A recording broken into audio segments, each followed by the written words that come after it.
We'll jump in. There we go. Hey, recording. First introduction, we have Garrett Neiman, the author. Then we have Alan K. Frimpong, who wrote the introduction for the book, and then Robin DiAngelo, who wrote the foreword for the book. So I would like you guys to give a quick 3-minute or so rundown of who you are, what your lens is that you bring to the book and this work. So Garrett, we'll kick it off with you. Awesome. Thank you, Stephanie.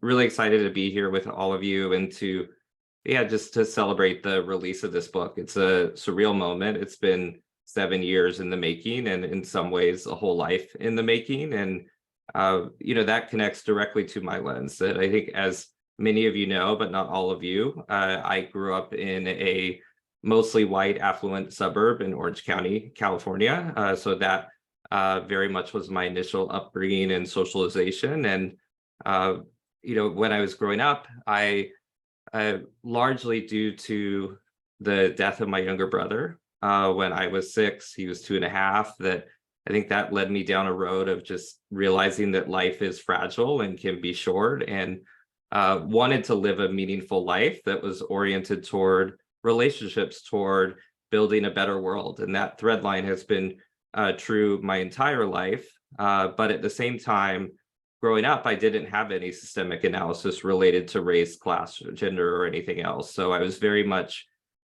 recruited into a certain kind of social change that some people now call the nonprofit industrial complex. That I raised money for my sister's former orphanage in China when I was in high school, started a college access nonprofit out of college. And it was really through that work that I started to see the limitations of social entrepreneurship and the limitations of white-led institutions, the limitations of traditional white-led philanthropy to drive social change in ways that are actually equitable for everyone. So after I left College Spring in 2017, my focus really has been ever since on trying to get a better handle on how do we actually create equity in America, and what is my role in that work as an intersectionally advantaged person. At Stanford, I was very much told explicitly, implicitly, that my role was to lead and be in charge, and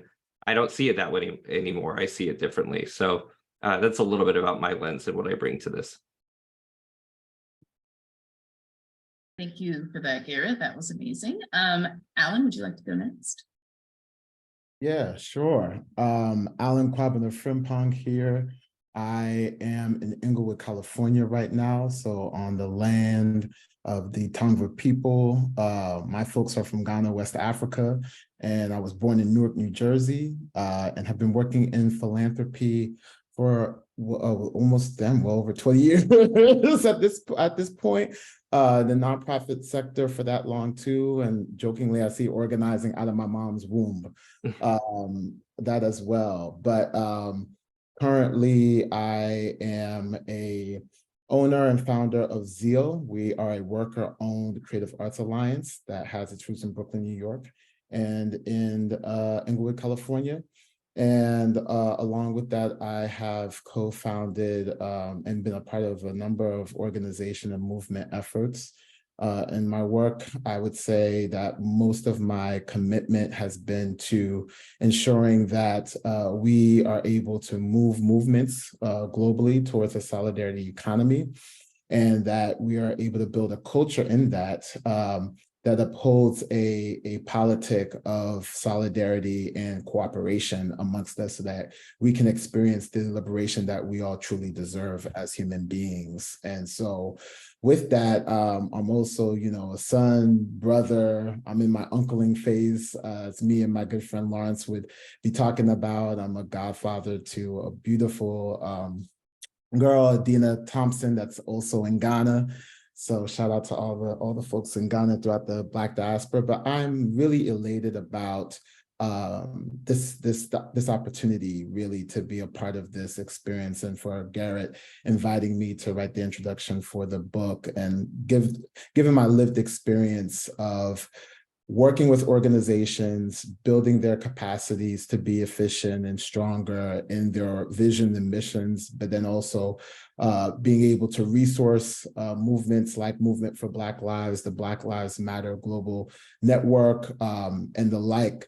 A lot of these initiatives, you never think that, where they've been and where they're going, that, they would be able to accomplish some of the things that they've done when they get started, right? And many of those movements and many of the organizations that we run are based on relationships, the invisible threads of connection that we then make visible through our actions. And so really it was my relationship that I gained through Garrett, actually through Abraham Latiner, who is part of the Rich White Men team members for the building of the campaign for the book, that Garrett and I were able to gain our acquaintance. And it was through the work of solidarity, work in philanthropy, working with folks who have access to wealth, who are thinking about ways to redistribute that wealth, and really seeing how reparations through different forms of remedy could be made actually through solidarity economy work, and making that thread and connection is how Garrett and I began to build. And then I had the opportunity of co-founding Liberation Ventures in its work of redistributing wealth to very important efforts around reparations across the United States, and being able to make grants, and then also being able to build networks throughout a number of organizations that are doing work at the municipal, state level, and locally too. So I'm happy to be here and just being able to support Garrett and others in their efforts in transforming the hearts, minds, and souls of folks who are looking to be liberated from white supremacist capitalist patriarchy. So shout out to Rich White Men, and happy to be on the call. Thank you so much for that, Alan. Robin, would you like to go next? Yeah, I don't think, I'm Robin DiAngelo. I'm thrilled to be here. I'm very excited for Garrett and for the global community that will be impacted by this book. And I don't think I've heard Garrett share that story about his brother, and I can connect to that in terms of how a death close to me at a young age shapes what I do today and how I think about what I do today. And I mean, at the just base level, when you experience that as a young person, you do not take life for granted.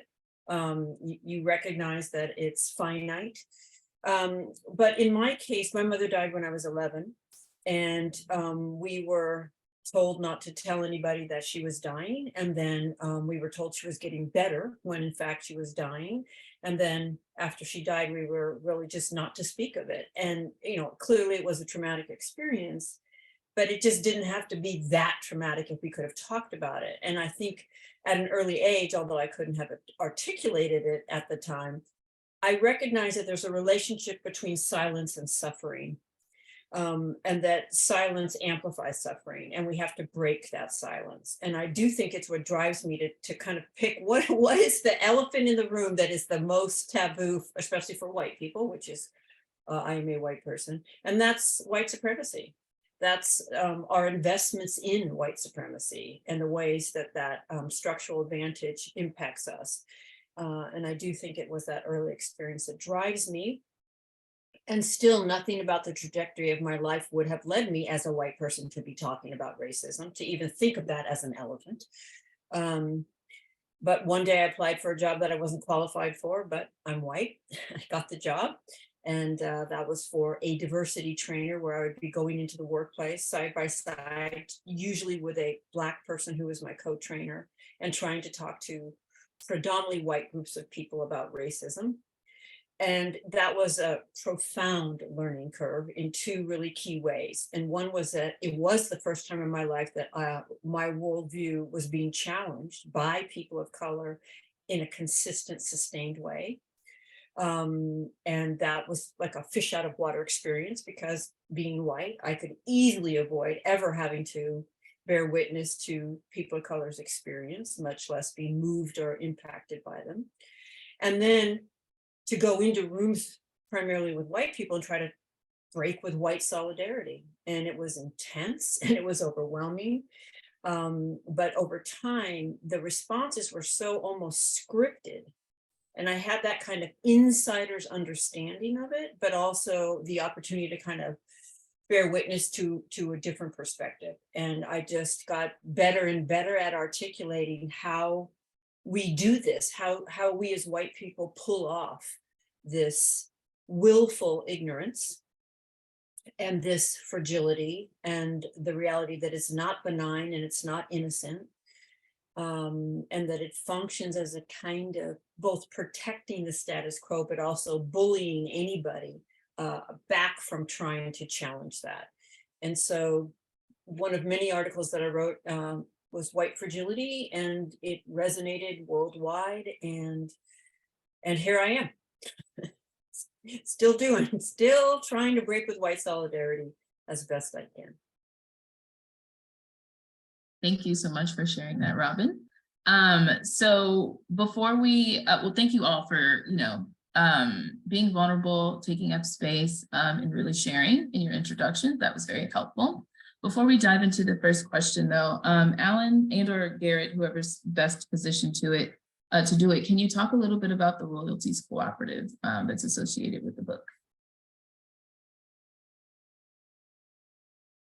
Well, I'll go ahead first. I feel like, given the conversations Garrett and I would have about, what would it look like to be able to break away from really the culture of disrepair that's so steeped in whiteness that Robin was just talking about in her introduction. A lot of those conversations is what led Garrett and I to think about, what would it look like with this project to start a royalties cooperative? And we know that cooperatives as an organizational structure that is looking to practice good governance through democratic decision-making, as well as being able to split profits equitably amongst partners in that decision-making.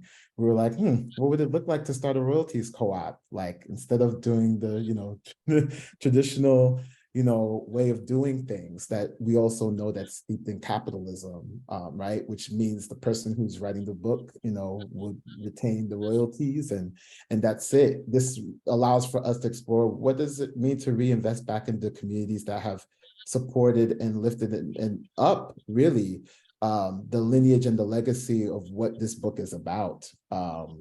And to support organizations that are doing the work, and also people in very key stakeholder positions that have also supported Garrett in his life. And so that really started the infancy of really having this effort be a part of this book, which I think is really important. I think it's a step in that right direction, and we hope that others take this on too, to be able to think about what would it look like as people are publishing books to be able to have a royalties co-op.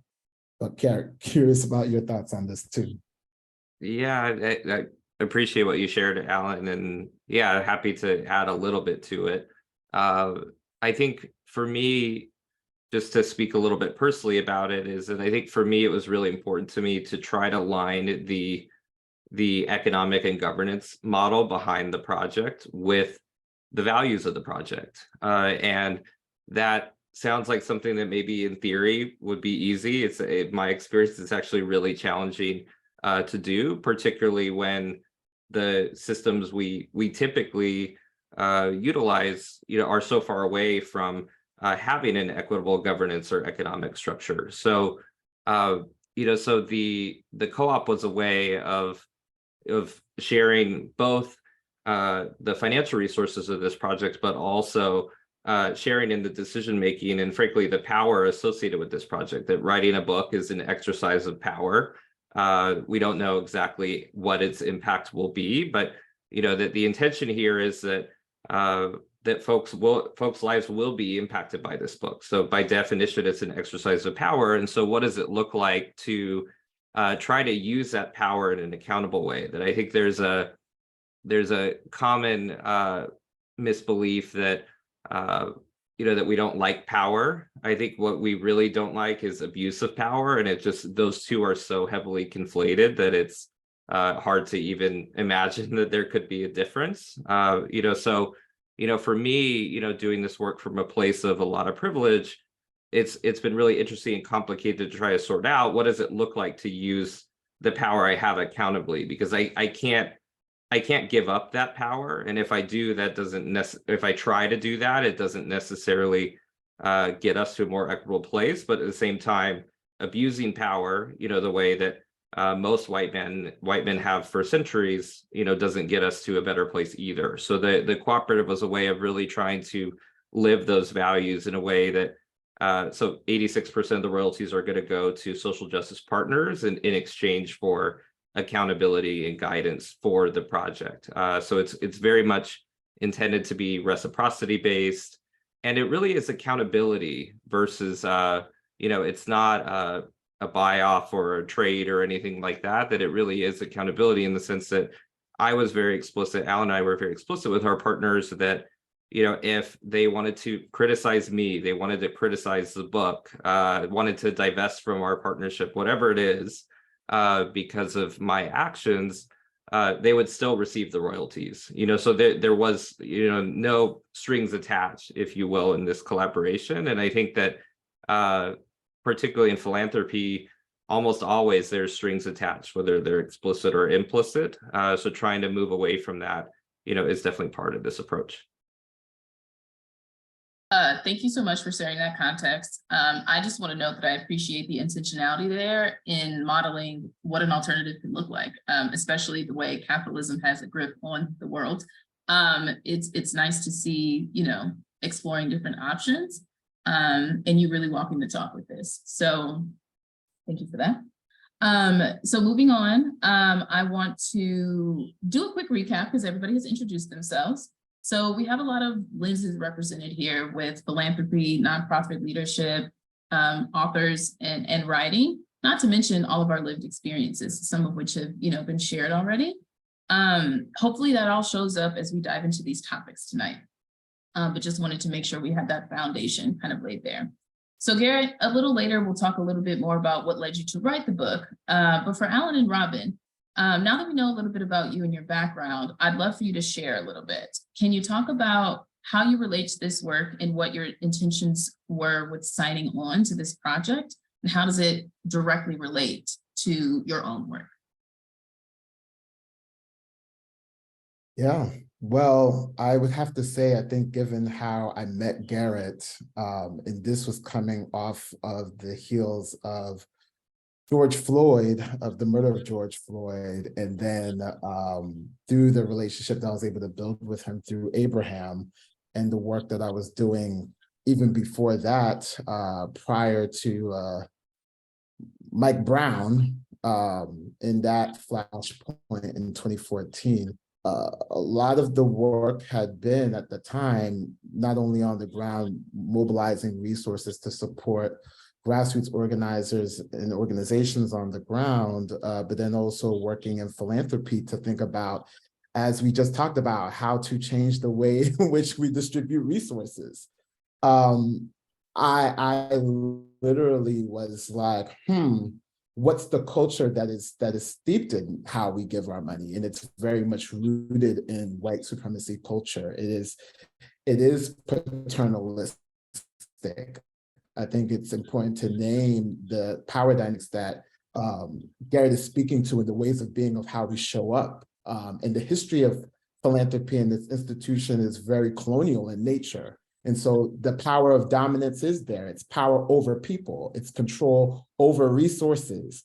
And there's a belief that only a few get to choose. And if you're lucky to work at a foundation and have access to distribute those resources, it automatically means you become a gatekeeper in the organizational infrastructure of those institutions.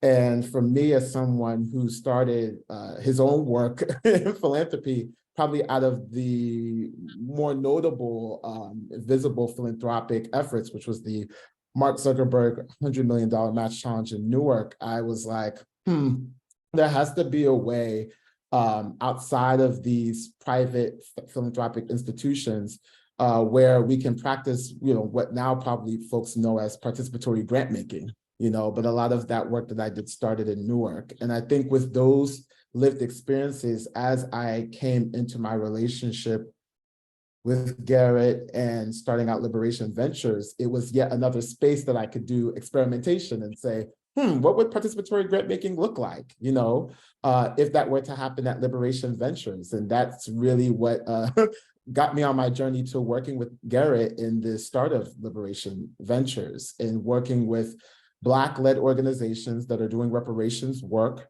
who can also be at the helm of how they can make decisions around the resources that they're getting to create remedies of solidarity amongst each other as Black people. And I think what keeps them from that is actually the practice of dominance, control, manipulation, all these ways of being that get associated with whiteness, that then white people, and then by proxy, the rest of us, then hold solidarity onto. So in many ways, we're in a culture war, as a society, as to how to be better together. And we find ourselves actually in a culture of disrepair, where we're constantly harming each other and continuing the legacy of harms associated with the transatlantic slave trade and settler colonialism on the land that we now call the United States of America.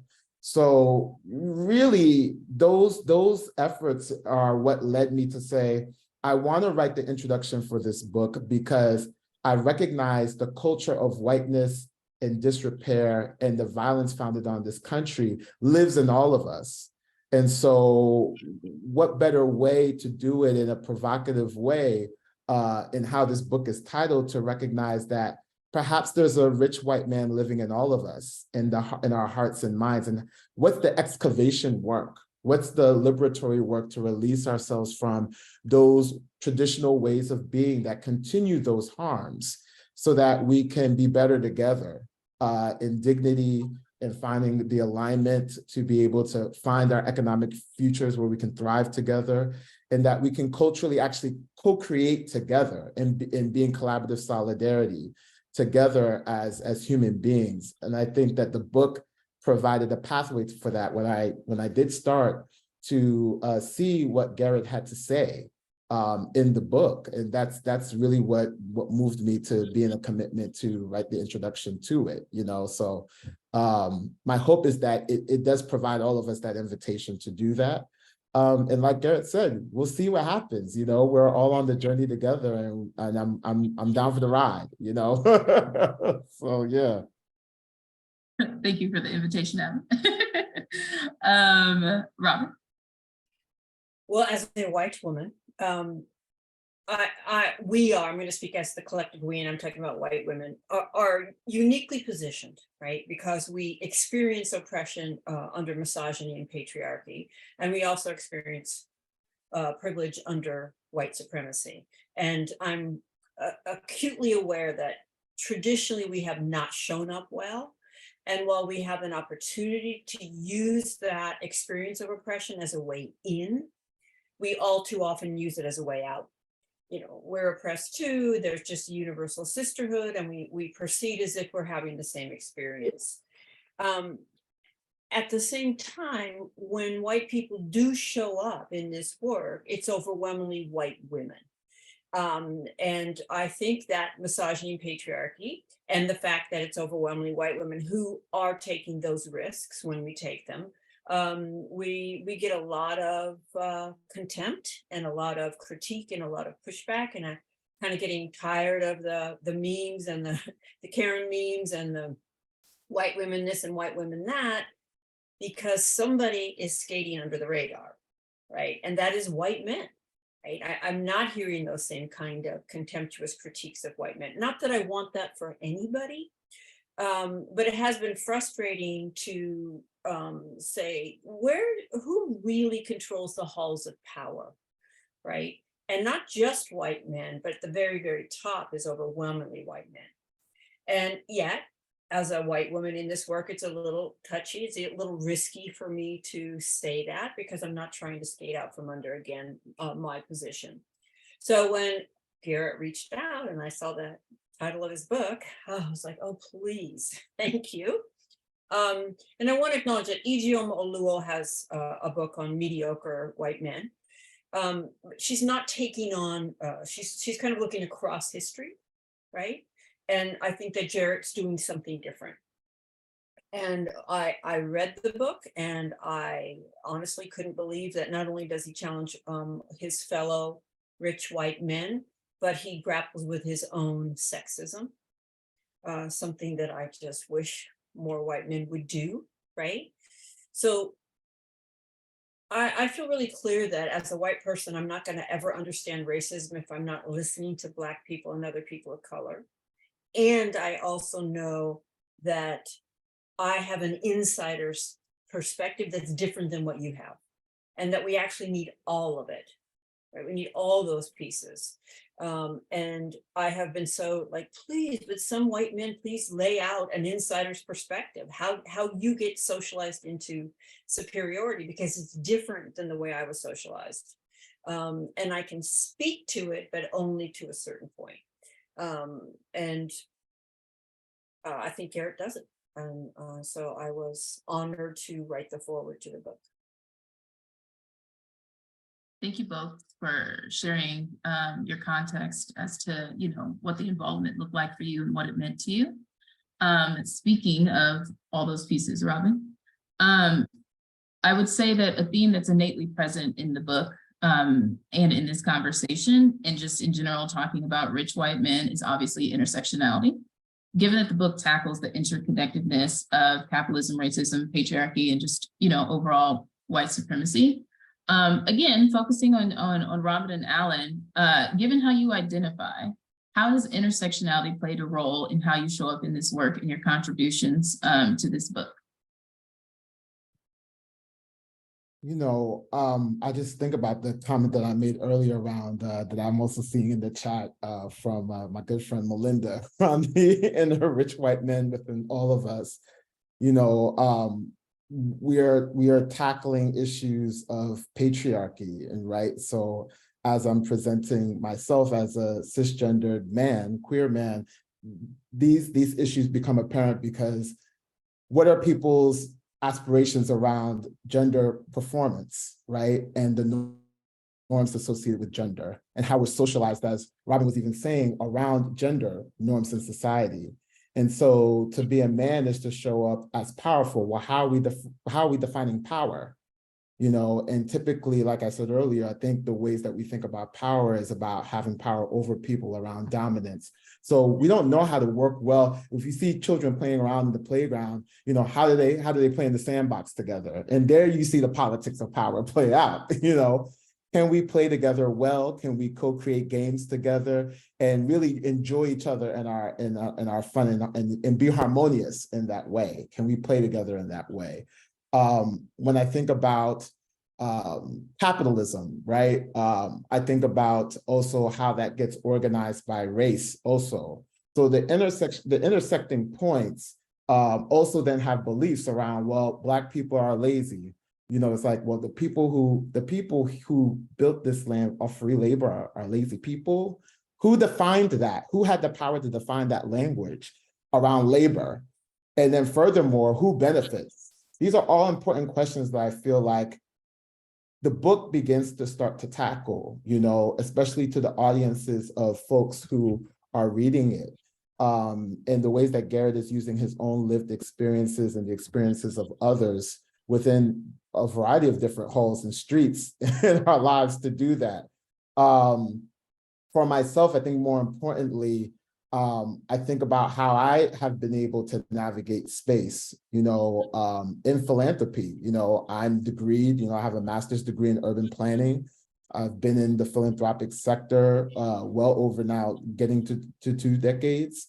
And the education that I have and my gender obviously matter, and my approximation to wealth, and then also for those who have power, just as you've discussed, Stephanie, in your book. So I think in many ways, what I begin to ask myself, and what this book begins to ask itself, or ask others to do too, but what Garrett has also asked himself in our conversations have been, where within my positionality in society am I freeing the gates, if you will, and in many ways taking those gates down, So I think in many ways, the gatekeeping that exists within these colonial infrastructures that are these systems of oppression that we're all navigating, How do we open up gates for people to be let in and also for people to dismantle? But then also on the other side of it, I like to think of the analogy of the Nintendo Wii. How can we be a disruptive innovation in the very systems that are creating the harm? And so sometimes, and many times, it doesn't mean going within those institutions. It means believing enough in each other's solidarity and a lot that we can build something else and not have to actually interact with the institutions at all. But I'm sharing that because I've been in both. I've been in going into the institution, and now in this later stage in my life, I exist developing something outside of it through this cooperative development work that I've been engaging in. And so what I know is that the book begins to explore many of the journeys that Garrett has been on, but I think resembles in parallel to mine, which is another reason why I decided to contribute to the book in this way. Well, I love this question of intersectionality because absolutely no one is outside of the structures that we're all embedded in, right? We're all in the water, we're swimming in different currents. And so I think that we need to change our question from if we're part of this system to how am I part of the system? The way that I am part of it, the way I've been socialized to collude with it is different than you were, Stephanie, and that, you know, Garrett was, and Alan, but we were all socialized to participate and collude in it. And so I guess that's the place where we get to be an individual, right? How was I set up, but not to exempt ourselves, right? And that's another piece that Garrett speaks to that I just think is so important because he shares that class culture, right? I don't have access to owning class white men in the same way that he does. I don't have the norms or the language of that culture. I grew up poor and working class. I didn't go to college until I was a single mom in my 30s. Even within academia, I struggle with imposter syndrome. And that's not to downplay the access and the privilege I have as a PhD and as a former professor.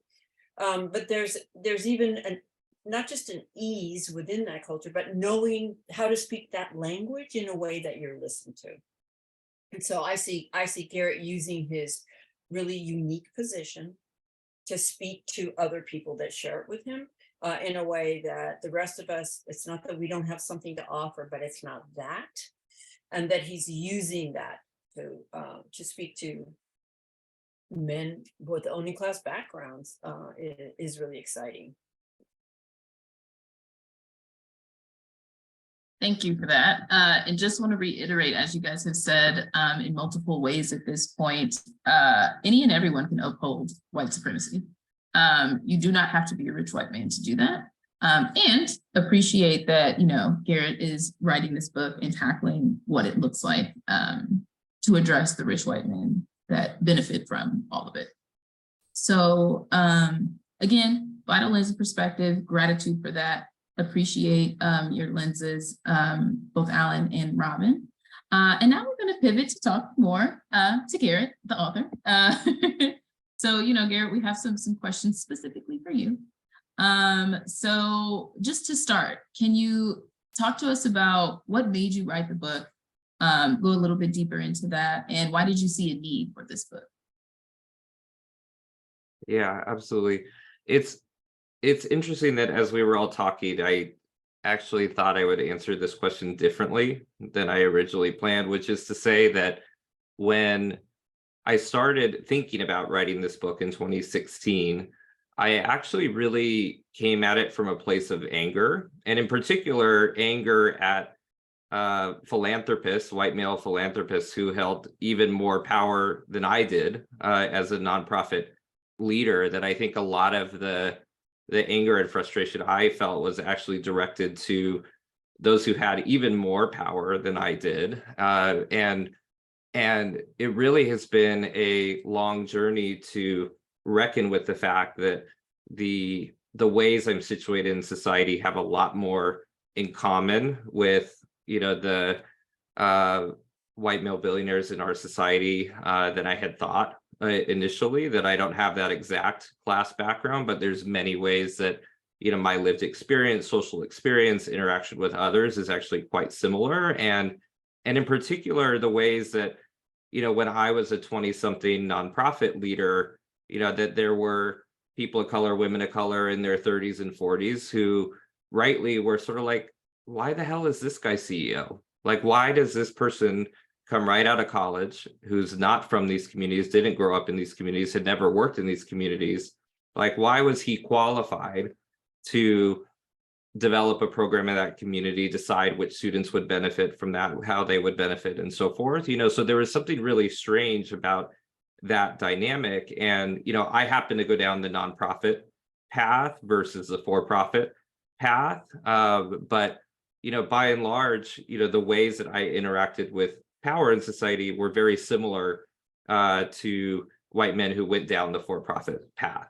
And so, it really was in many ways for me about, that I came into it sort of angry about, those who were on the top floor, and really reckoning with the fact that, I was effectively there too. And a lot of this book is really about redefining wealth and what does it mean to be rich, and what does it mean to for things to be in our self-interest? That what I learned, working with very rich people is that basically every rich person says that the person richer than them is rich. Like I talked to billionaires who said, oh, I don't have the kind of money that, Bill Gates or Warren Buffett does. And actually, if you go on the Gates Foundation website, Bill Gates complains about how he doesn't have as much money as some countries, so like don't think he's so powerful. He doesn't even have as much money as certain countries. And to be clear, certain countries, because he has more money than certain countries.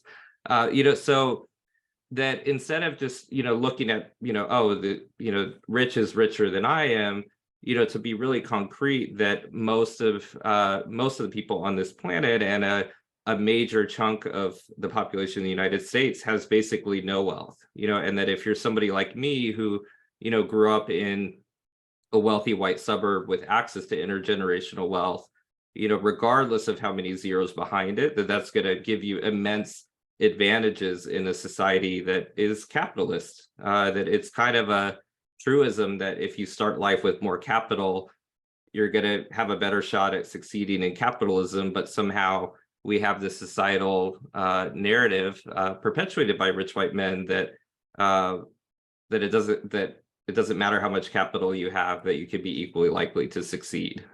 So for me, it really started as angry about the ways that I felt the system was unfair, but it has really evolved to a place of seeing my own complicity in that system, and also the ways that trying to participate in transforming our systems and transforming myself has actually enriched my life, made my life a lot more meaningful, a lot healthier than it would have been had I not gone on that journey.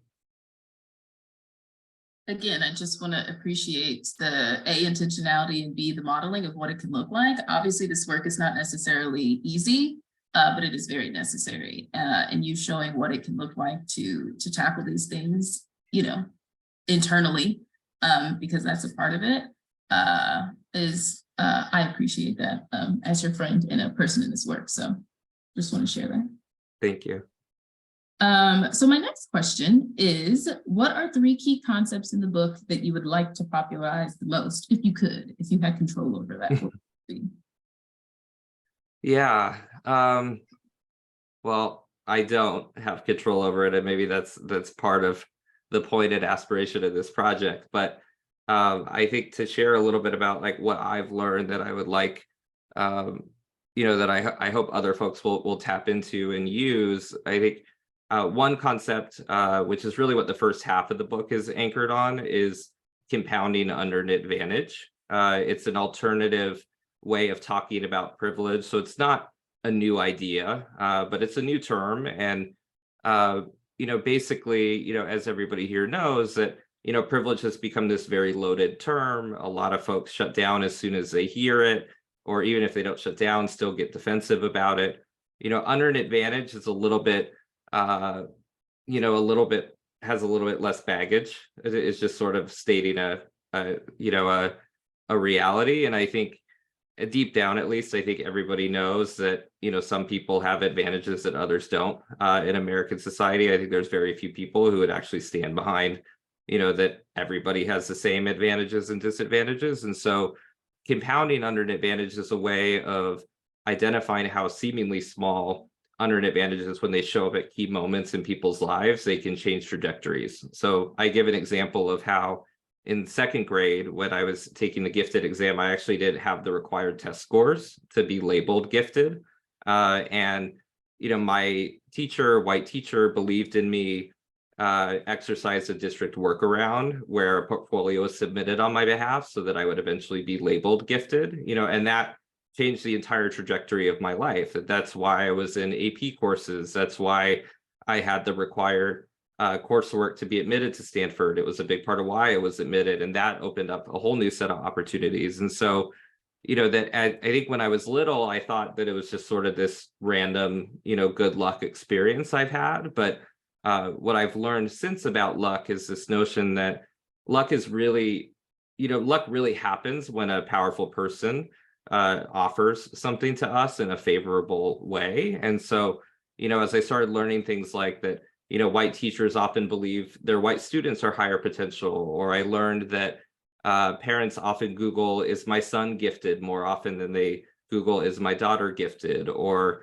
knowing that teachers in affluent communities have more time, to dedicate to their students and take extra steps like my teacher did, and that parents in affluent communities have more time to advocate for their children, and all of these things, that it really doesn't take that overt or explicit of discrimination to put someone on a completely different trajectory. And, when we have some consistency in these systems, where those disparities in treatment are going to be there, whether we're looking at education or criminal justice or employment or jobs or promotions or who becomes CEO, who gets put on the board, whose company gets funded, like when those even subtle biases exist, you can end up with these compound effects. And that's particularly true across generations, so when we look at things like the racial wealth gap. So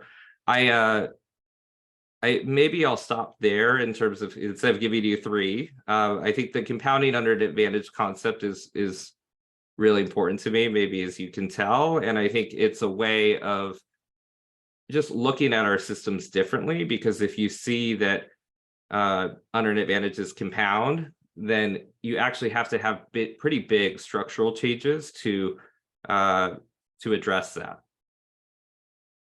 I don't know if you saw me taking notes, but I wrote, compounding unearned advantage. Everybody write it down, make a note. It's a big deal. Appreciate that deep dive and that extra insight. So the next question that I have, given that, you just shared one of the biggest points that you really want to resonate out in the world with the book.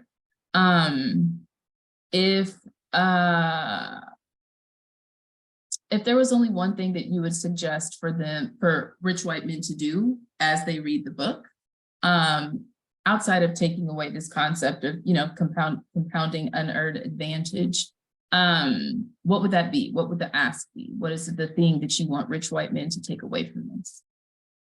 Yeah, so I think I'll answer your question in two ways. One is a little bit more of like what I hope rich white men take away from this book in terms of how to see this work. And then the other piece is, a practical action. I think when I think about what I hope wealthy white men take away from this project, it's this notion that an equitable world is better for all of us. That it can be scary to imagine an equitable world, because we have such extreme inequality in our society that there's this tendency, I think, to wherever you are in the hierarchy, to try to hang on to wherever you are on that ladder, because who wants to go to the bottom in an American society that doesn't provide a safety net? They know that it's much more of a fiery pit than a safety net. So people are going to cling on to their rung in the ladder, whether they're at the very top, the middle, or the bottom, trying to hang on for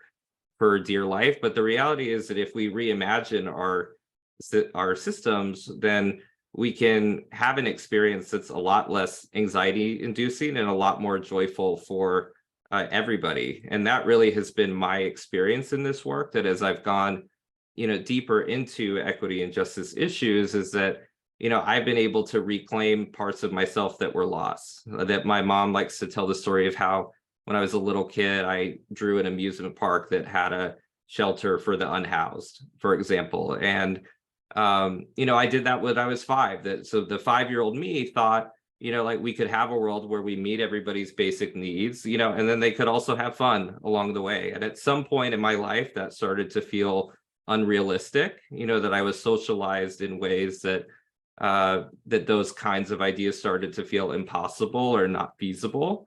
And that's because of socialization, not because of, that's actually the case. And so there's been all of these different ways, like from my imagination to my mental health to relationships across differences to being able to see my true self and my actual gifts more clearly, instead of it being, projected on like whatever white guys are supposed to be good at. What am I actually good at as a human being? So there's all these ways that my life has been enriched, not financially, but in ways that are very much in my self-interest. They're not necessarily in my economic self-interest, but they're in my self-interest. And so when I think about what enables that kind of journey and exploration to happen, I really encourage white folks, white men in particular, wealthy white men in particular, to seek out organizations where they can participate with peers in discovering that transformation. So that could be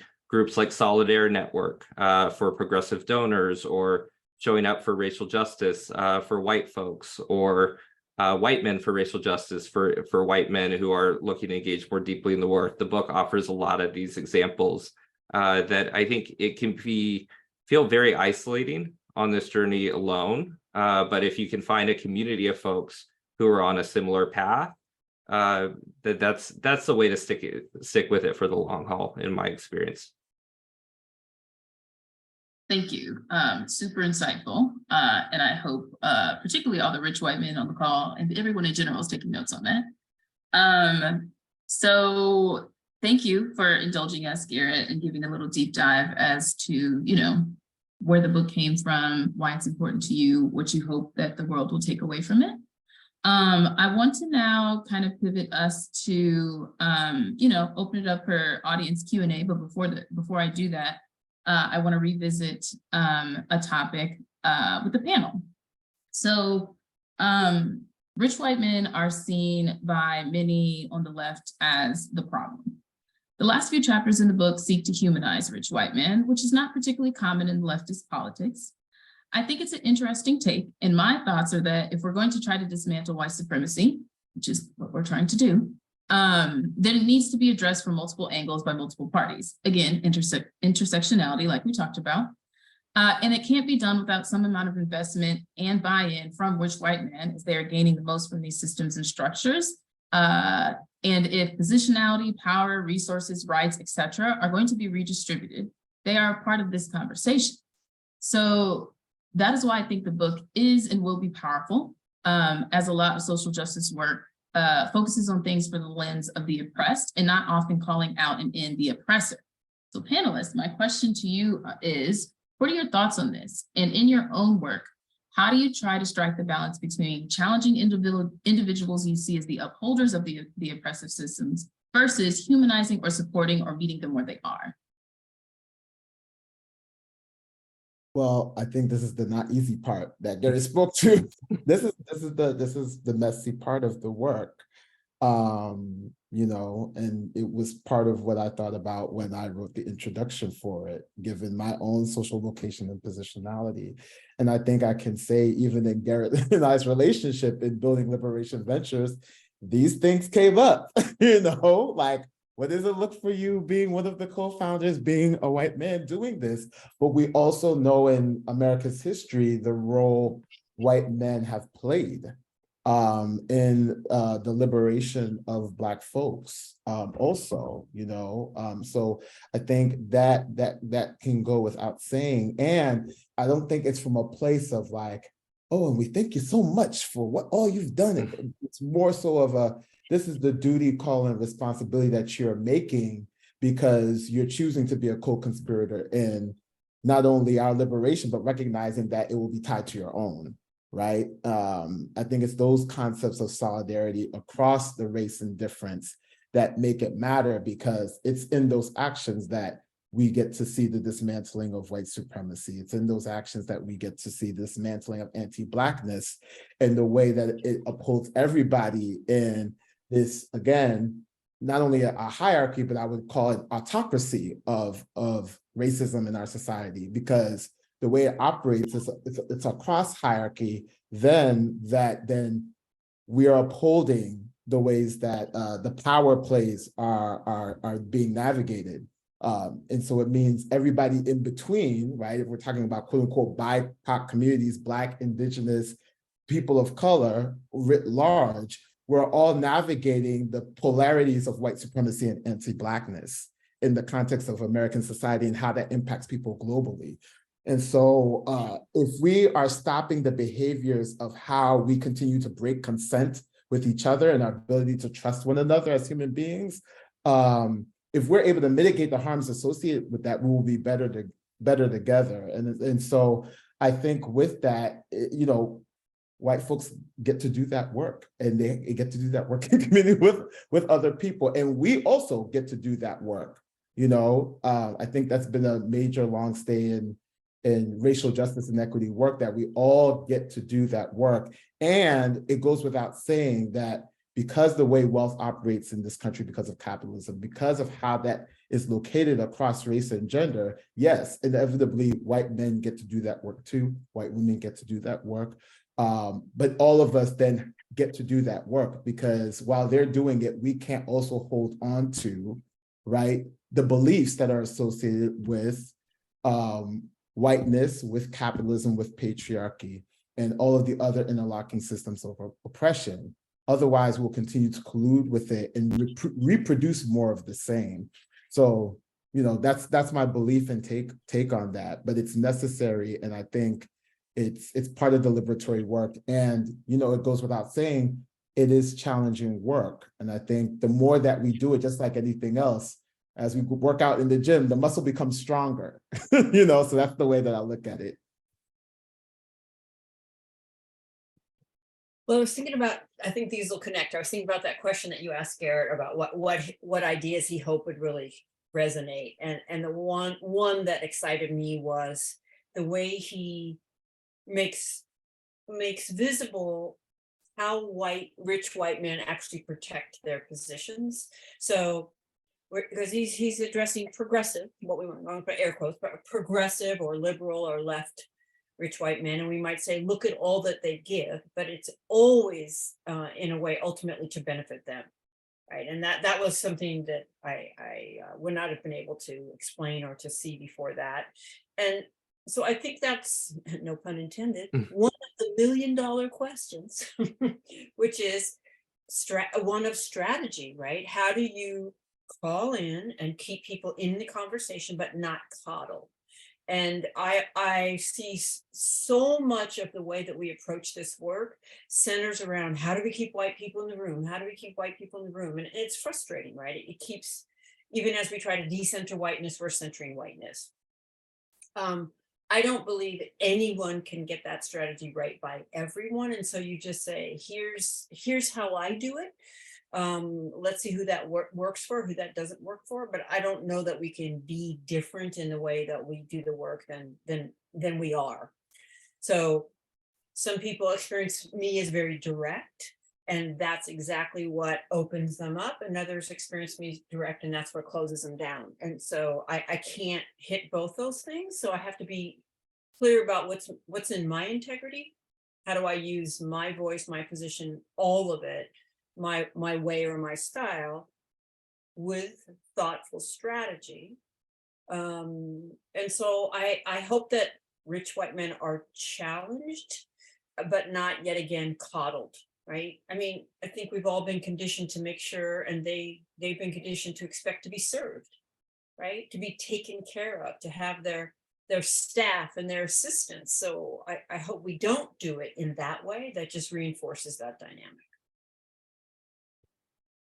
I'd love to know, Jared. saying Garrett's thoughts on that. I was just about to ask Robin, so thank you. Yeah, it's a really it's a really important question. There's so many different pieces to it. As I agree with a lot of what's been shared, and I think I also want to emphasize that I think Alan is one of the people in my life who has most humanized me. That I had a lot of experiences with Alan while we were working together, that he would say things explicitly or implicitly that would imply things like, for me, like, I deserve a full night's sleep.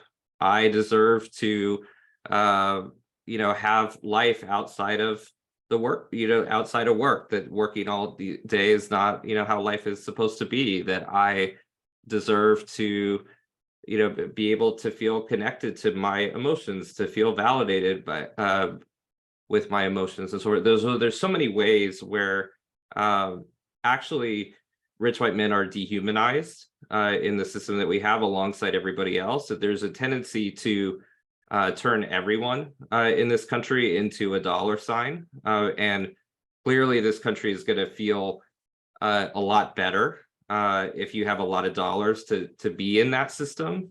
But it's still, I believe, a fundamentally dehumanizing way of looking at human beings, regardless of how much wealth they have. And so, there's this really challenging thing where, it's not easy, particularly across differences, to be sympathetic to the pain that rich white men experience. So I actually feel like those of us who have those advantages, people like me, like, actually have a unique responsibility to validate that pain, to listen to it.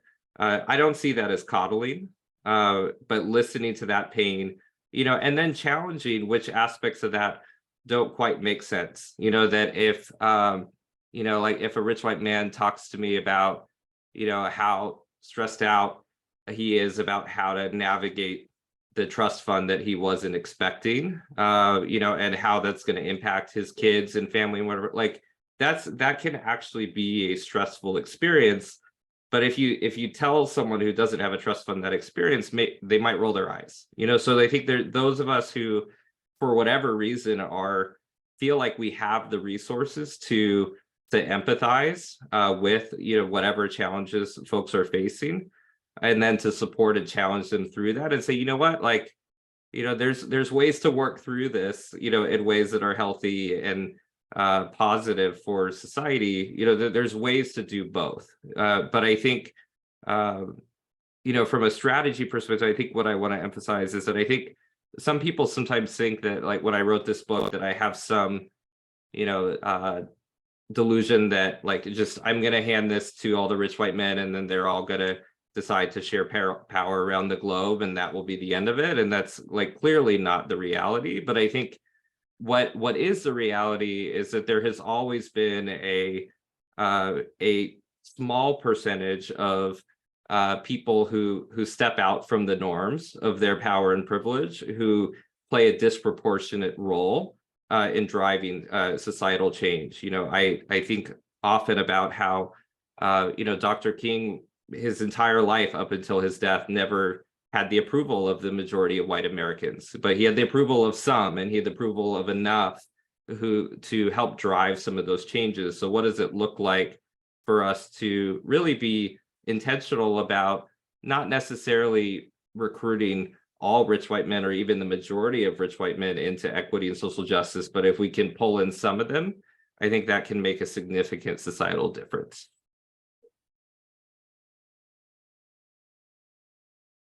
That's fair, and definitely appreciate that lens.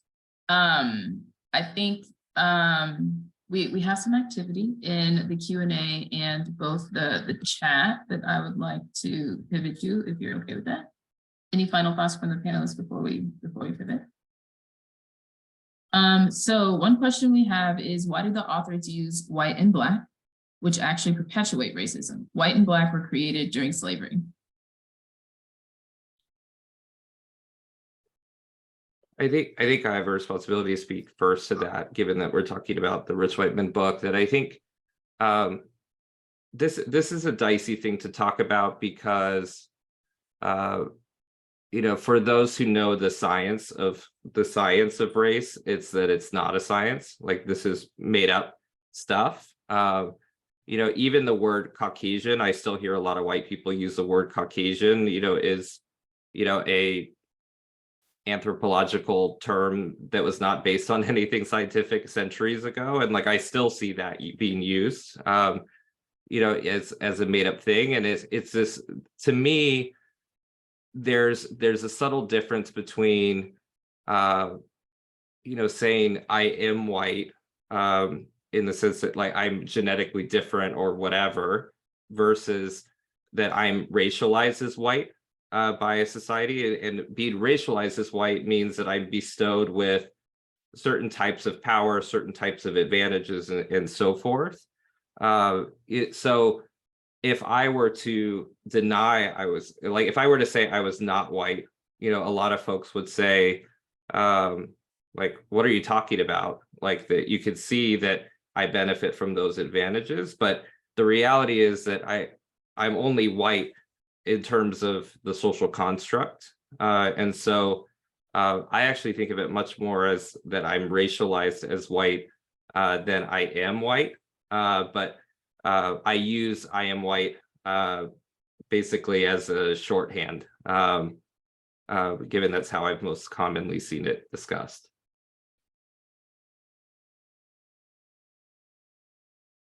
Robin, Alan, any additional thoughts to add? I think if I thought it was insulting, I wouldn't use it. But I'm with Jared, and here I go again. It's Garrett, the G and the J. I do know your name. I think anti-Blackness is the foundation. This is a construct, but it is real in its consequences. And this is, we can literally predict how long someone will live and whether they will survive their birth based on these classifications. And so they're real in their consequence. And until we get to a place, and I don't believe we will in my lifetime, but if we were to get to a place when they didn't matter, then I wouldn't use them. I'm not seeking to reinforce them. I'm seeking to acknowledge that we have literally different experiences in the world and different life trajectories based on these classifications. And I'm naming those classifications because I can't see a space not to name those and still challenge racism and white supremacy at this point in where we are. Yeah, and I would just say, I think based on the political realities that both Garrett and Robin are naming in the use of the classification of those terms, I mean, here we are with a book that Garrett has authored called Rich White Men. I think, the question I'm asking is, what are we pretending not to know in the paying homage to Tony K. Bambara, right? What are we pretending not to know about how power is racialized within our society? And I think when we answer that question, we would have to really then be honest about economically the ways that, we look at class, aspirations, that's why, I mentioned earlier, like, where is the rich white man living in all of us? Because who doesn't want to be rich? I mean, who are we kidding here? Like, who doesn't want money? Who doesn't want success? Who doesn't want to be well? And the way in which a capitalist society dictates that culturally is that we're not going to be well unless I got some money in the bank and a reservoir waiting for me so that me and my family can be good. But who doesn't want that? And I think that, this book also offers the opportunity for us to reframe what richness means. I think about like baking a cake and the richness of a cake being moist and decadent and it feels good to eat, it's a treat, but we can all say we all deserve treats and we all deserve to be well and feel well and have nice sweet things to eat. But I think that more oftentimes than not, again, when we're talking about how power is constructed, I imagine a society where, if we're thinking about it economically, where we can all have a sense of what it means to then earn a living with our talents, gifts, and skill sets, with the things that we love to do. And again, do that in solidarity amongst each other. I don't think we're going to have a multiracial democracy without that.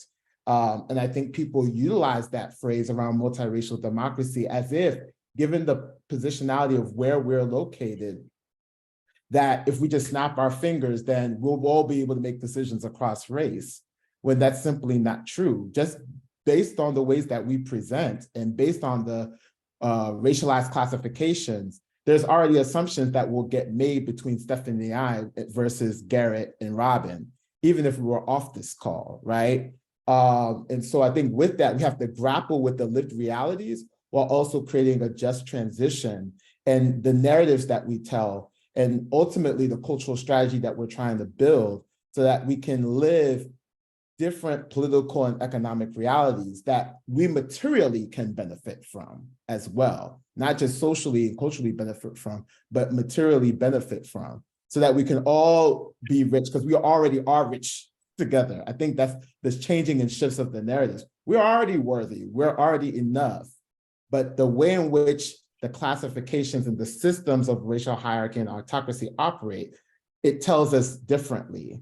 It tells us that only some of us get to be rich while others don't. And that reality currently, as it stands right now, is still racialized by these polarities of white and Black. So yes, we are all intelligent human beings, and what are we pretending not to know?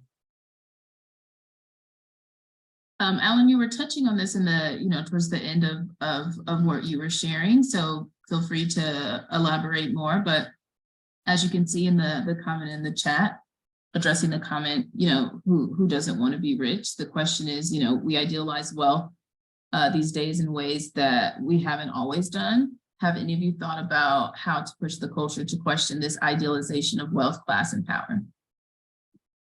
Yeah, I would even expand on that to say, what are the ways that we think about our relationships outside of hoarding wealth? I mean, financially, my relationship, even in connecting with all of you on the call, there's so much richness and wealth in. It's the social currency of our relationships that go beyond transaction, but speak to the transformations and the growth that Garrett gets to experience in his life, that I'm experiencing in my life, that Stephanie, you've gotten to experience in your life, and Robin, that you're experiencing in your life.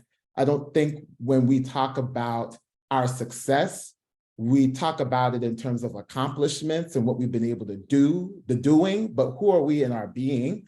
And how have others been able to support us in us becoming who we are destined to become as human beings, And I don't think we talk about our worthiness, our wealth in that way, because again, of how we've been socialized. But to me, those are opportunities for a reframe. And it's up to us to value it. But the ways we have done so in society, we devalue it, which I think leads to a lot of the reasons why we're dealing with so many of the mental health crises that we're dealing with in our society. And the emotionality of it all also is connected to that. I think about the books that have just come out. Esther Arma just wrote a book on emotional justice, which is a good dear friend of ours also, but speaks to much of this as well. So I do think there are opportunities to reframe and popularize new narratives around how we discuss, our own value and eminence in our society, that is not just centered around the finances of it all, and the class aspirations around wealth and hoarding of wealth that is very much steeped in a culture of whiteness. So I think there are opportunities there, but it takes again, the mighty few, as Garrett has also mentioned. It may not be all of us, but if there are enough of us who can, then there's opportunities, I think, to shift some of those narratives. Even around labor, what does it look like for us to work with each other versus for each other? And again, I think those get to, tackle some of the different power dynamics that are at play around the politics of work in our relationship to land and to people. Robin, Garrett, anything to add before I ask another question? Yeah, I can add a little bit to this. Yeah, I think what comes up for me is that for centuries there was monarchy, and then eventually at some point there wasn't any longer, that it got overthrown and there was just a fundamentally different way of operating. And I think that for many folks, including many wealthy white men, I think there's this tendency to believe that there's no way it could be any different, that it just sort of is the reality for forever. And it really doesn't have to be the case. Like each generation gets to, collectively decide, who is it that we celebrate in our society. And, obviously that decision about who we collectively celebrate is shaped by power dynamics. But those power dynamics can shift in the same way that, the monarchy was eventually overthrown. A plutocracy can be overthrown also. And we see hints of that, in the mainstream media and so forth, that, people aren't as unflinchingly enthusiastic about billionaires as they were 10 years ago. If you look at the same media publications, so regardless of politics, you look at the same media publication, how they're talking about billionaires today versus 10 years ago, it's different, so those power dynamics can shift, those views about, who we celebrate in the work, that to me, it's less about who do we villainize and more about what are we celebrating. And, the Dalai Lama has this line where he talks about, like, we don't need more successful people. Like, we need people who are going to help us heal and come together and, distribute our resources, so they meet everybody's needs and so forth. That there's no reason why that couldn't be the model for success or contribution. And I think we're already on our way there. That I think our society collectively has moved, in the last decade. And I think if we keep pushing, we can continue to move in that direction.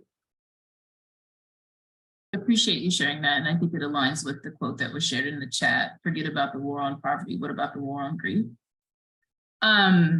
So the next question I have for open, to the whole panel is, what do you see as the biggest opportunities that would arise if a small contingent of rich white men were to go through this transformation and to start to gain some publicity and become a known entity, in our political culture, or just for this to, land in a profound way?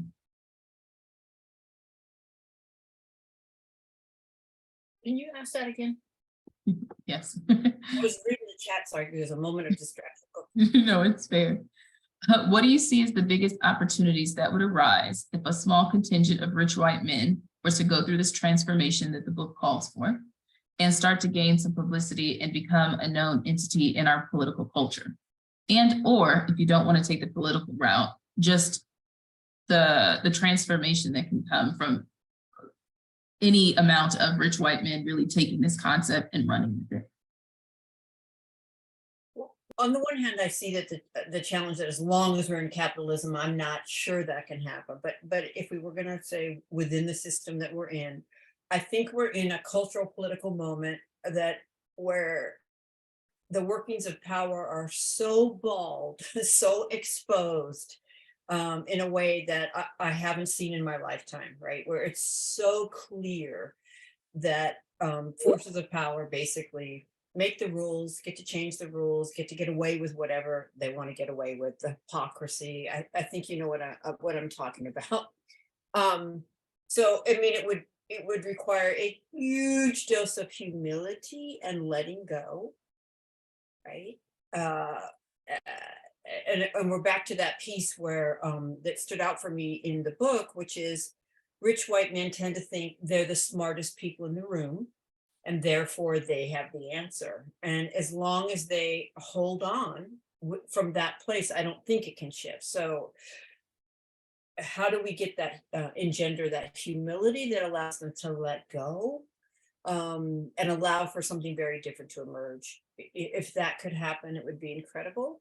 And when I feel discouraged, I think about change theory, which is you only need 30%. You don't need everybody. That's like, okay, because we probably can't get everybody, but 30% is not even 50%. So if it makes a dent, I often kind of boil it down to, how do I do less harm? Because less harm could be 1 more hour on your life, Stephanie, 1 more hour that you didn't take home my nonsense and agonize about it and have to wonder if you could talk to me, or you could, change that, or how we could move forward with it. So less harm is not insignificant.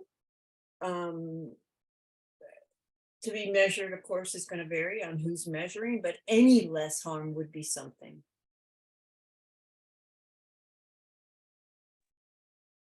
Alan, here.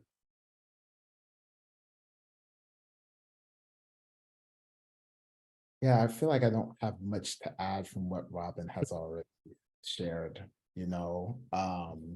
and I feel like from my positionality, a lot of my time, I think personally in relationship is yes, while there are opportunities for me to be able to just like be human to human with folks, I feel like most of my time is really spent really just showing up in my own leadership and being an invitation. And it's like, you come with or you stay where you are,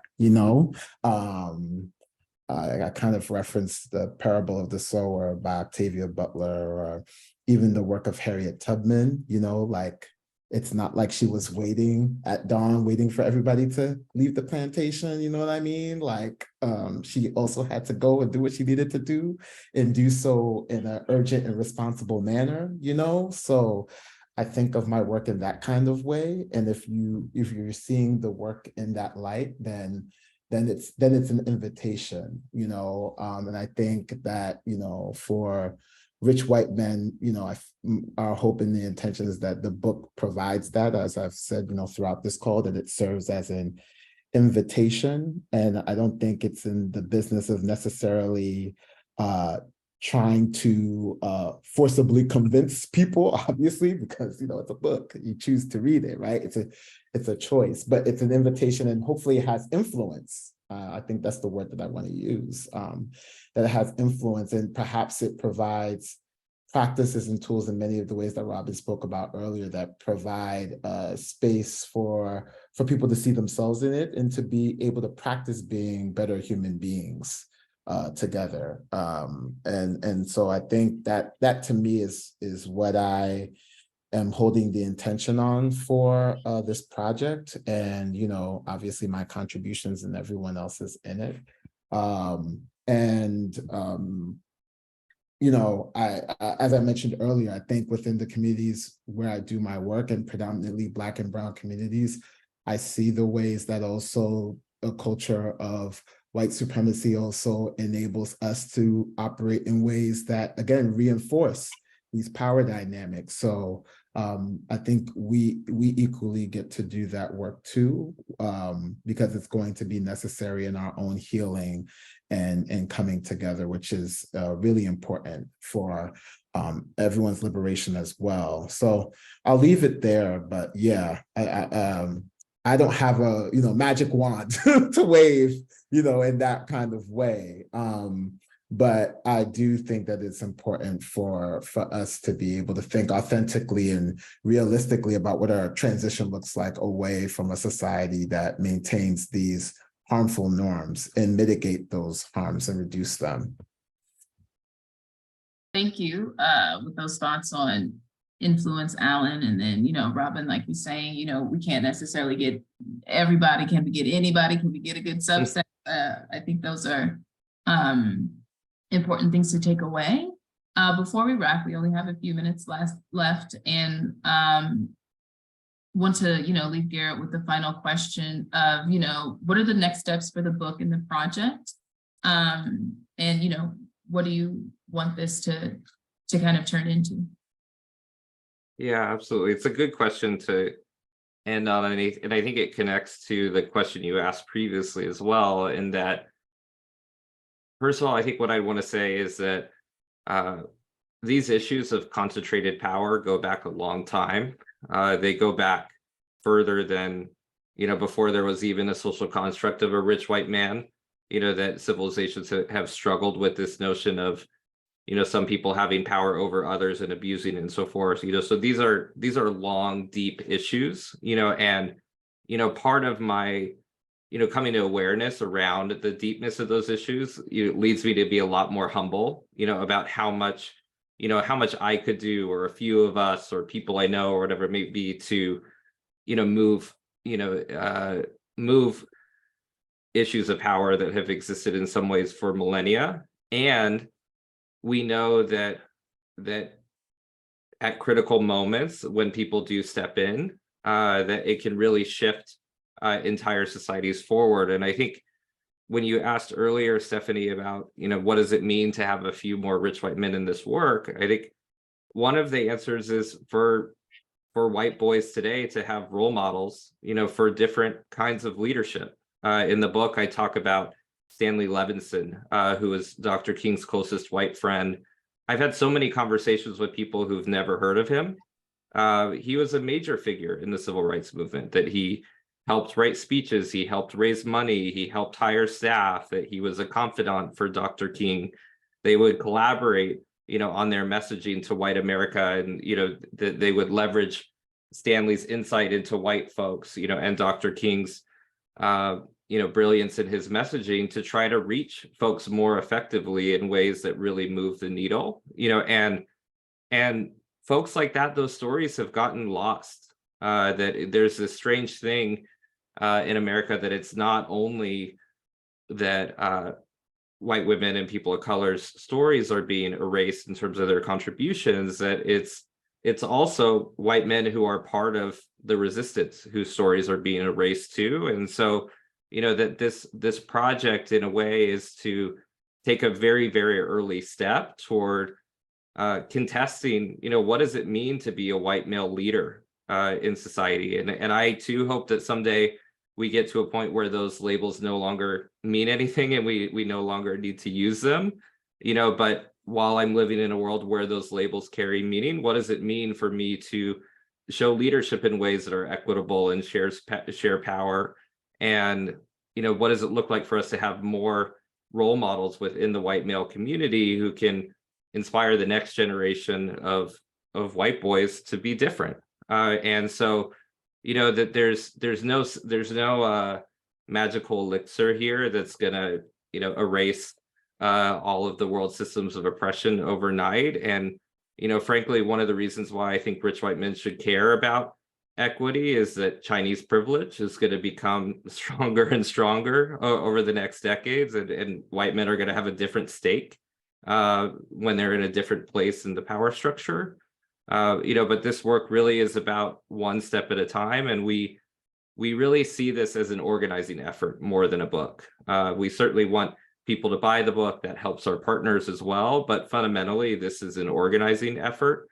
And we have about 20 social justice partners with this book that we're funneling folks who have an interest in social justice issues into the work more deeply in various ways, including about a half dozen efforts that are supporting white men specifically with going deeper into their equity journeys. So there's lots of ways that folks can plug in and get involved, and we want to support that as directly as we can, which is why we offer one-on-ones with me, Otis, and Abraham, who are staffing this campaign, directly on the website for the book. So I'll leave it there. And with that, we're at time. Look at you. So I want to thank the audience for, listening and engaging. I want to thank the panelists for sharing, all of your thoughts and expertise for this discussion. And then obviously, thank you, Garrett, for writing the book and having a reason for us to all be here together today. Garrett, do you have any final thoughts that you want to share, or panelists, final thoughts that you guys want to share? No. I feel like we just gonna end it right here and just be like, we'll have gratitude and shout out to everything. Shout out to you, Stephanie, for just moderating us, keeping us to time. Well, that Taipei will show up. I appreciate all the engagement from all stakeholders and all parties involved, everybody and anyone who is involved in making this happen, whether it's the book launch, the the book writing and these very necessary conversations that need to continue all day, every day, in dismantling all the things white supremacy. So with that, thank you, everyone, and have a good night. Thank you, Steph. Thank you, everybody. Bye.